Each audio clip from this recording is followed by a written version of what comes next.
High, welcome back to Manisha's mini world. মাসিমণির বাড়িতে আজকে আমাদের দ্বিতীয় দিন। সকাল সকাল সবাই মিলে বেরিয়ে পড়েছি পুরো গ্রামটা ঘুরে দেখার জন্য। প্রথমেই আমরা চলে এসেছিলাম একটা জঙ্গলে। ছোট থেকেই যেহেতু জঙ্গল দেখে বড় হয়েছি, এটা আমাদের কাছে নতুন কিছু না, তবুও জঙ্গলটা যেন আমার একটু বেশি ভালো লাগে। চারিপাশে শান্ত সবুজ আর একটু রহস্যময় পরিবেশ। আমরা এখানে বেশ অনেকক্ষণ ছবি তুললাম, হাসি মজা ঠাট্টা করলাম। ছবি তুলে যখন আমাদের মন ভরে গেল, তখন আমরা রওনা দিলাম আমাদের পরের গন্তব্যের জন্য।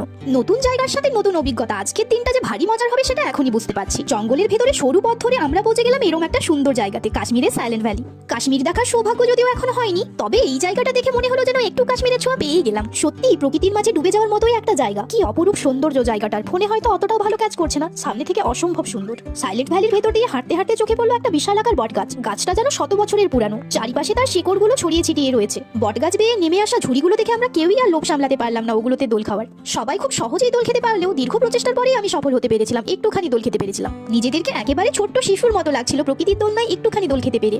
দিল তো বাচ্চা হ্যাঁ জি। ওদিকে দেখো, আমার দুই ভাই আবার গাছের উপরে চড়ে বসেছে। এই জায়গাটার বর্ণনা বোধহয় আমার দ্বারা দেওয়া সম্ভব নয়, যতই বলি না কেন কম হয়ে যাবে। প্রকৃতির এই দৃশ্য, একটা সুবিশাল বটগাছ, তার নিচ দিয়ে বইতে থাকা ঠান্ডা জলধারা, সাইলেন্ট ভ্যালির সৌন্দর্যকে যেন হাজার গুণ বাড়িয়ে দিয়েছে। এবার বোধহয় আমাদের রওনা দিতে হবে তৃতীয় গন্তব্যের উদ্দেশ্যে। সময়টা যেন একটু বেশি দ্রুত চলে যাচ্ছে।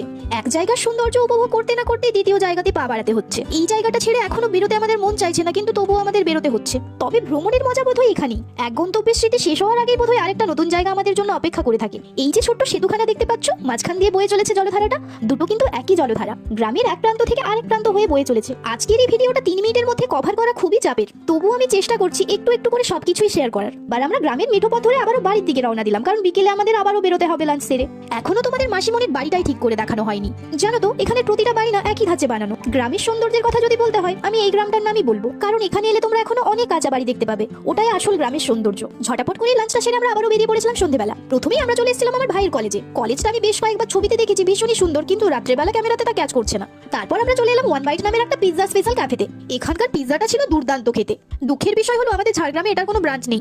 এই পিৎজাটা খাওয়ার পর আমার মনে হয়েছে না, পিৎজা আসলেই ভালো খেতে হয়। পিৎজাটা শেষ হতে না হতে আমরা চলে এলাম মিস্টার মঙ্ক নামের একটা ক্যাফেতে। এই ক্যাফেটার অ্যাম্বিয়েন্সটা ছিল ভীষণই সুন্দর, পুরোটা বেতে মোড়ানো। ঠান্ডাটা একটু বেশি লাগছিল, কারণ আমরা বাইকে করে এসেছিলাম। তাই আমরা বেশি কিছু না ভেবে এখানে চা কফি আর একটা চিকেনের স্ন্যাক্স আইটেম অর্ডার করেছিলাম। চিকেন 65 বা কিছু একটা হবে। মঙ্ক থেকে বেরিয়ে দেখি রাস্তার সাইডে একটা প্রোগ্রাম হচ্ছে, তাও আবার নাকি দুর্গাপুজোর প্রোগ্রাম পেন্ডিং ছিল। ওটা বোধহয় আমাদের জন্যই পেন্ডিং রেখেছিল। ভিড়টা একটু বেশি হয়েছিল, তাই ভাবলাম হয়তো প্রোগ্রামটা ভালো কিছুই হবে, ওই জন্য আমরাও একটু বসে পড়লাম আর কি। প্রোগ্রামটা আমরা যতটা না মন দিয়ে দেখছিলাম, তার থেকেও বেশি মন দিয়ে দেখছিলাম নিচে ডান্স করা ওই পাবলিকটাকে। যাই হোক, এই করতে করতে রাত অনেকটাই হয়ে গিয়েছিল, আর রাস্তাটাও ছিল ভীষণ নির্জন। মাঝখান দিয়ে একটা দুটো করে শেয়াল পার হচ্ছিল। আমি বেশ কয়েকবার ক্যামেরাটা অন করেছি ওদের ক্যাপচার করার জন্য, কিন্তু আমি পারিনি ওদের ক্যাপচার করতে। যাই হোক, আজকের মতো ভিডিওটা আমি এখানেই এন্ড করছি। এমনিতে এত ঘুরেছি, ঠান্ডায় আমার গলা বসে গেছে। আজকের মতো টাটা।